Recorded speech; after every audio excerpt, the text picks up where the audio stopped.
Hello guys, welcome to BattleBit Remastered. We're gonna talk about this low poly FPS game that is to be found on Steam. It's now in a playtest, and I just saw a note from the devs saying that they are so happy to see so many participating. So they added one more week of playtest. So when I'm posting this video, you might be able to go onto Steam and actually try it out yourself. Now this is, as you see, once again low poly looking game, more like a Roblox kind of looking game, and if you have a problem with that, well, it's not going to be something for you. But if you don't think too much about that and actually get into the game, try it out, you will see that it's a pretty solid FPS shooter, I have to say. It's a lot of players, it's servers that gives you an opportunity to play almost as in Battlefield 2042, meaning like 200 plus player servers. We're getting to that more in a second, but first off I want to talk about things that I do think is good in this game and that have kind of impressed me. First off, the feature to actually drag your opponents into cover when they're downed and heal them and rest them is a really good thing, something I think should be in a kind of Battlefield game, at least in my book.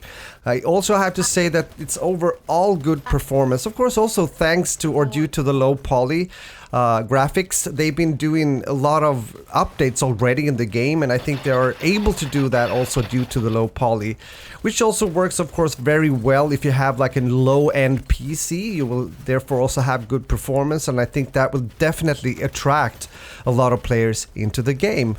The actual shooting, the gameplay action, and therefore the hit registration feels smooth.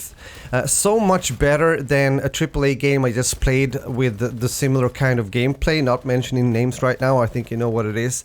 And therefore it's a big thumb up for me. Here you can also inspect your gun, meaning inspect your magazine, see how many bullets you have left and stuff like that. It's kind of cool.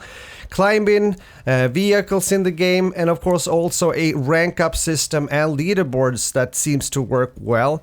It's also decent UI that kind of makes sense, and voice chat in the game that is there and it works. So a lot of features that I at least and many players have been missing when it comes to, okay, let's spit it out there, Battlefield 2042. I think you understood I was talking or referring to that game. There's also a lot of good customization options when it comes to the game, and that goes for the soldier as well as the weapons. As you can see, the soldier, you can more or less customize stuff from head to toe, more or less. And when it comes to the weapons, well, it's a well-designed system, as I can see so far, where you can change your scope, your sight, and those kind of attachments on the guns that you feel that you need. When I started to play, and I haven't played that many hours, but I did enough to get these kind of impressions of this game so far, I only played with assault rifles. And the reason why is that you have to unlock different weapons / classes. And I want to play as a sniper, you know that, usually that's what I do in games. But I do think, if I remember this correctly, you can correct me in the comments if I'm wrong, I think I have to reach level 26 to be able to do that. So unfortunately, I don't know, I haven't tried that out.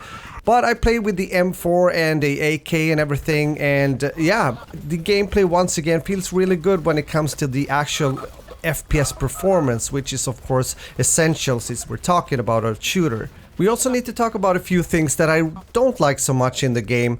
One of them, we mentioned the big player count is a thing. On the paper it sounds and looks pretty good, but in reality it becomes very, very chaotic in this game and on these maps. Some people will of course just like this and think it's awesome.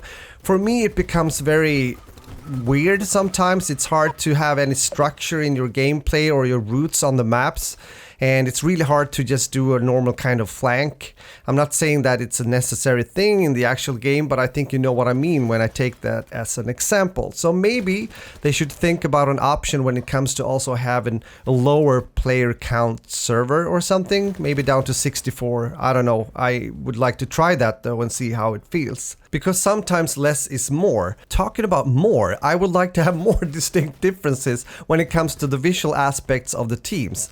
It's sometimes hard to actually see the difference between a friend or a foe in this game, so I do hope they look into this so we have two different factions and it shouldn't be that hard to tell. The audio also needs some work, and hopefully they can take a look into that, and I'm mainly thinking about some unbalances in the actual gaming mix.